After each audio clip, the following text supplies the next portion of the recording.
Powered by the Inside the Birds podcast. Now, live from inside the Matt Black Kia Studios, it's Football at 4. And Football at 4 is powered by the Inside the Birds podcast, and it is brought to you locally by Caesars Entertainment.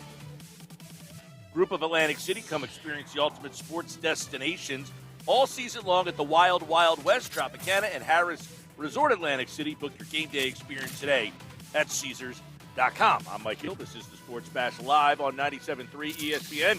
We're at the ShopRite LPGA Classic, where you can stop out this weekend and see the event for yourself live. If you've never been on out here, I encourage you to do so. And then you can tell me next time, hey, it wasn't worth my time. I think it will be. You'll have a great time. There's a ton of things to do out here. But this Sunday at 1 o'clock, I don't want to say the season is on the line, obviously, but a loss here, the Eagles would fall to 1-3. And Dallas this weekend, they play Carolina. Washington has got a tough matchup this weekend. They are on the road and taking on – actually, no, they're playing the Falcons. The Giants have the tougher matchup. They're down in New Orleans. So all four NFC East teams in play. We'll talk a little bit about it. We'll get a thought on all those games. But first, Andrew DiCecco from the Inside the Birds podcast. He joins me right now here on the Sports Bash Live on 97.3 ESPN with another edition of Football at 4 on the Happy Hour Friday. Andrew, what's up, man? Hey, Mike. How you doing? All is good. Happy Hour Friday. You know, we got that good vibe going on. And obviously, I don't know if it's a good vibe. The Chiefs are in town. Andy Reid is here. And on the surface, let me get your first thoughts on this Chiefs team. 1-2, 2 straight losses.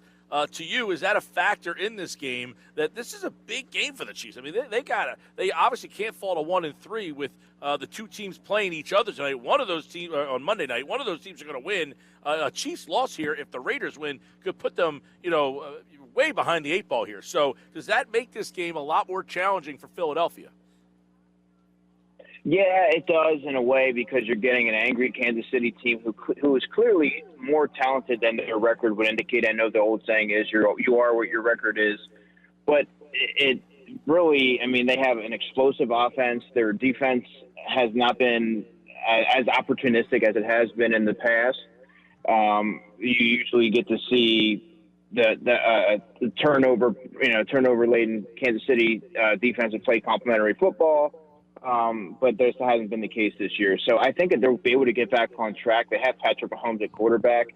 This is a good get-right week, I would say, for the Kansas City Chiefs coming into Philadelphia off of a team in the Eagles that's reeling on both offense and defense. So we'll see how it goes. But, I mean, you have to like the Kansas City Chiefs' chances this week against the Eagles.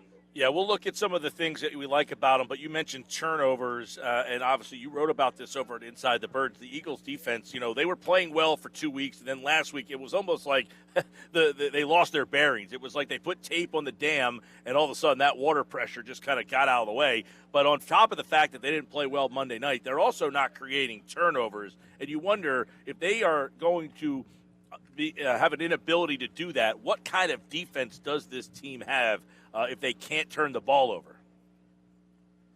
Well, it's a defense that they've adopted a bend but don't break philosophy. However, they can only bend so many times before they eventually break. The offense has to provide that complementary aspect if the defense is doing their job. I mean, for the most part, on Monday night, they did do their job. They had two goal line stands. They spotted them. They got them on the board early.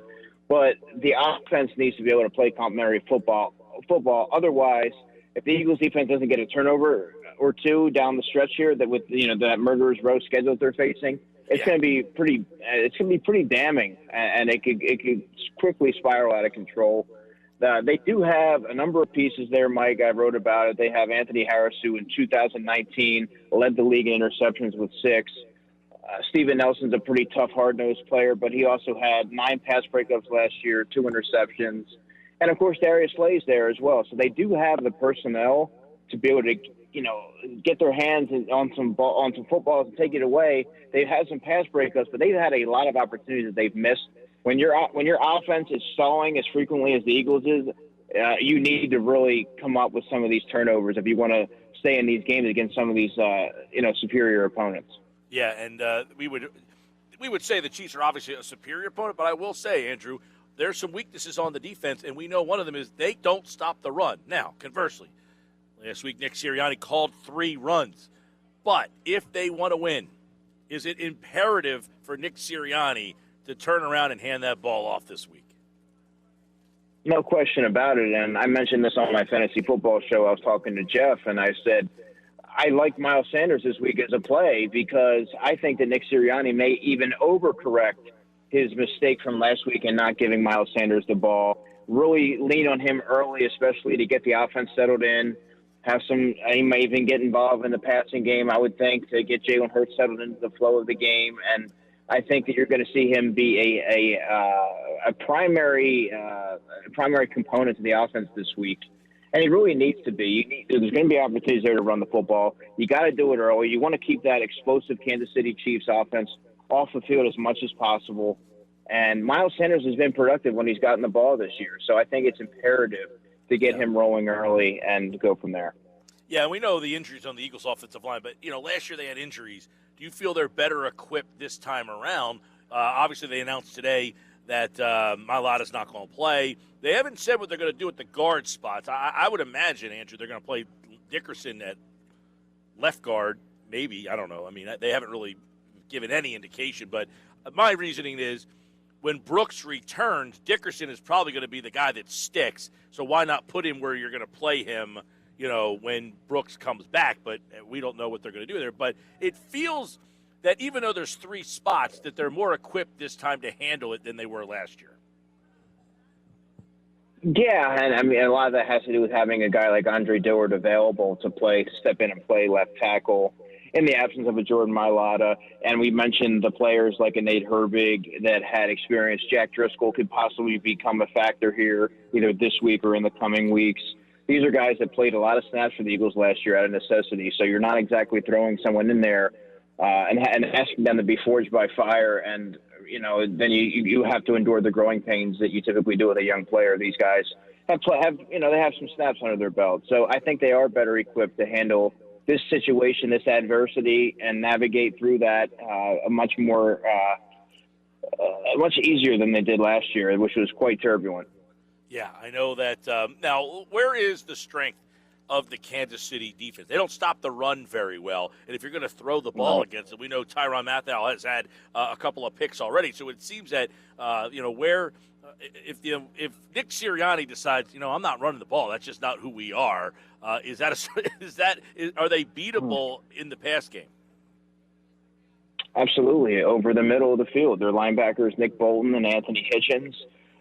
They're pretty good coming downhill, but I think laterally there's going to be they lack the range to really keep up with a lot of these running backs and tight ends, and their fluidity and coverage isn't necessarily what you would look for from your linebacker. So I do think, we seem to mention this every week, but Dallas Goddard has a chance to get going this week. He had 66 yards last week. If you're going to abandon the run again, you have to start by working through the field and taking what they're giving you, because he's going to have a chance to work the seams there. Also, their cornerback situation, they have 2 corners in L'Jarius Sneed, who I do like, was a 4th-round pick in 2020, has some decent size, and then they have a journeyman on the other side, Travarius Ward. So I think there will be opportunities to strike deep. I think Quez Watkins, again, will have an opportunity to get behind the secondary. They're not overly imposing. I mean, outside of Tyrann Mathieu, who could do everything, their secondary is also beatable. I think what I really like what they have is their edge rushers in Chris Jones and Frank Clark. But outside of that, it's a relatively ordinary defense. They have some different pieces on the back end, and Juan Thornhill, the safety, and Tyrann Mathieu, and they have Jerry Sneed, who's an ascending young corner, in my opinion.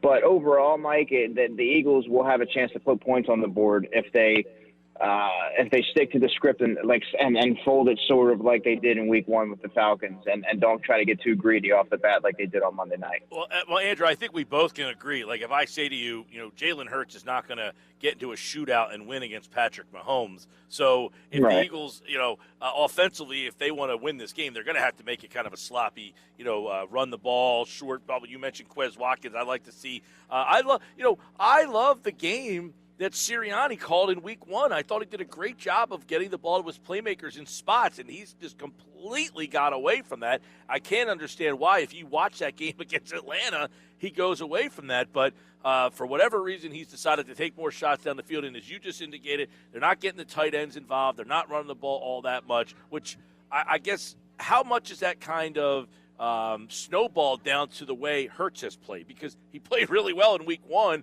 Why'd they get away from what he did well?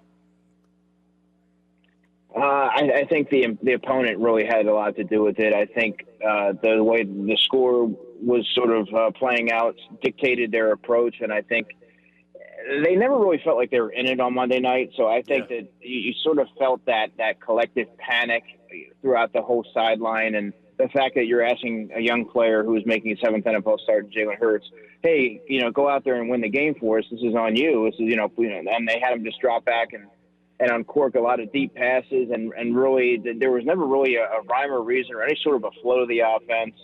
They every week they've gotten gradually further and further away from their recipe that was so successful in week one, and they had that game in full control. And was it a gaudy down the field, take your shots? No, it was more of a horizontal offense where you're putting the ball in your playmakers' hands and letting them do damage after the catch. I don't know if that's necessarily going to work against a Kansas City team. I think you have to take your shot plays when they're there, because this is such a they don't give you there's not a lot of margin for error against this team because they put up points in bunches. So you need to do what works, but also get a guy like Quez Watkins on a Travarius Ward and get a Dallas Goddard working the safety on a guy like Daniel Sorensen, who is a very savvy football player, but not particularly athletic. There's going to be an opportunity to make him miss in space and make him beat you there. So there will be opportunities. They just need to pick their spots and exploit some of these matchups. Yeah, Andrew DiCecco, Football at 4. Great stuff on the breakdowns on that side of the ball. Let's look at what you think of Dillard the other night. A lot of people kind of have their eyes on him. By all accounts, he played pretty well. What you see from Andre Dillard, and what kind of matchup does he have this week? Yeah, he was. It actually surprised me, Mike, because you didn't really hear his name until later in the game. I thought he acquitted himself relatively well. It was a statement game for Andre Dillard, because once Joey Mailata's back, this is his most recent film. He didn't play at all last season. He didn't look he looked very inconsistent, to say the least, as a rookie. So this is almost like an audition for him. So if you're a team that's looking to acquire his services, or you're trying to market yourself as a starting caliber left tackle in this league, well, guess what? You have decent film to work off of from last week. This week he's going to be going against a guy in Frank Clark, who is a pretty decent pass rusher. So this is a chance to really put your stamp on that position and make yourself known as someone who can play who can be a full season starter at left tackle. It's not going to be here in Philadelphia, obviously, right, but there's going to be an opportunity here to really prove your worth here. Yep, that's a good point. And obviously Mailata's out another week now. They're getting Rodney McLeod back this week. Sirianni wanted to kind of say, well, competitive reasons, but we're not going to ditch it out. But yeah, he's going to play, and getting him back couldn't have come at a better time because they lost Wallace last week, so they needed to get McLeod back. What does he add to the defense? A smart, tough veteran presence on the back end that can help guys get guys lined up. I think he's a decent downhill player. He's just a field general on the back end, and you need one every level. You need one of those guys at every level. Brandon Graham it started and ended with Brandon Graham on the line, but now you have a guy like Fletcher Cox stepping up and Javon Hargrave. But on the back end, you have that vocal leader, Rodney McLeod. He's been around for quite a while. And I think he just has such he's just a presence back there that you really need. And we've seen him produce at a high level before. So it's going to provide some stability there for sure. Yeah. And you really get Marcus Epps there as the third safety, which is what he's best acquitted at. There's going to be a role for him. It's going to be a very, a brief limited role this time, but I think that he's better off playing that third safety role and taking on a more prominent role on special teams and not being miscast as a starter. So it's really going to benefit the back end in many ways. All right, so obviously the high-powered offense of the Chiefs, that's something that their defense doesn't run the ball all that well. I know a lot of people would say, what's that one thing that Philly can do? If it's, defensively, on the defensive side of the ball, who's the guy? I mean, Kelsey, Hill, I feel like the matchups this is not a good matchup for them. So who's the guy that they need to worry about the most? Well, here, I'll throw you one that's not so obvious. And I mentioned Steve Nelson versus CeeDee Lamb, and early on in the game, CeeDee Lamb beat him for a 44-yard pass. And I thought back to our conversation, and I think this week, similarly, Mike, you might see a guy like Mecole Hardman take advantage of those same deficiencies in Steve Nelson's game, whereas he's a tough, sturdy, physical perimeter player, but he doesn't have that long speed, and he's not overly fluid. So Mecole Hardman's been bottled up this season. He's only averaging 9.7 yards a catch. That's very uncharacteristic for him. He's a down the field threat and has that electric speed. I think this week you're going to see him take advantage of an Eagles secondary that doesn't run particularly well, and I think that he's going to be a player to watch. Yeah, I like that's a good one. You pulled out a good one there. Because you're right. Most people think of Hill, Kelsey, obviously Mahomes, but they got weapons all over. Pringle, he had a big catch early in the season. Yeah, Demarcus Robinson, too. Yep, they've got a ton of weapons. We'll see how the Eagles match up with them. The injury report, clean for Philadelphia outside of Mailata. So they're going to be at, obviously as much health as they can. No Brooks, no Sayamala. But for the guys who are available, the only guy who will not play is Jordan Mailata. So everybody else, and Brandon Graham, obviously, is out for the season. What do you think of what they're doing? I guess they're using Kerrigan a lot with his hand in the ground, and he doesn't seem to be making an impact at all. Yeah, he's been virtually invisible, Mike, through the first three games. I think you need to see less Ryan Kerrigan and more Josh Sweat. Of course, you need to see more Josh Sweat he's the Eagles' best pure pass rusher, even with the healthy Brandon Graham. But I would also say that you need to see Derek Barnett's still got to be out there. And I wouldn't mind seeing a little bit more of Teron Jackson. He played a little bit last week. You get him a little bit of snaps too, have him sort of platoon with Kerrigan, because he's been pretty invisible against the run and the pass. So you have to wonder a little bit what he has left and what he's really able to provide. I think those snaps would be a little bit more beneficial to a younger player like even a Milton Williams playing some end there than it would be to Ryan Kerrigan if you're not getting that production. That's a good name, Milton Williams, who I think started last week over Josh Sweat, which whoever starts the game doesn't really matter as much. But I think Sweat, correct me if I'm wrong, got about the most snaps he's had. I think he played the highest percentage of snaps that he ever played, right? Yeah, he did. And then another interesting note was that Patrick Johnson started at linebacker. So like you said, it doesn't necessarily – I think he played 28 snaps in the game. But it was noteworthy that he sort of leapfrogged Jannard Avery in that Sam role. All right, Andrew DiCecco, your thoughts and pick for Sunday. Eagles, Chiefs, it's in Philadelphia. 1-2 Chiefs, 1-2 Philadelphia. Who you got? Oh, man, this is tough. I think I have a hard time thinking that the Chiefs are going to go and put up another clunker and go 1-3. I'm taking Kansas City to win this game. We'll say 34-20. 34-20, Kansas City. That's Andrew DiCecco's pick. InsideTheBirds.com, the Inside the Birds podcast, the pregame show, and, of course, the guys during football at 4. We'll recap it on Monday with Jeff Mosher. Andrew's back on Tuesday. Andrew, have a great rest of your weekend, man. Thanks a lot, Mike. You too. All right, Andrew DiCecco here on the Sports Bash. Football at 4 is brought to you by Caesars Entertainment Group of Atlantic City, Wild Wild West, Harrah's Resort, Tropicana. Book your game day experience today at Caesars.com to get the ultimate sports destination all season long.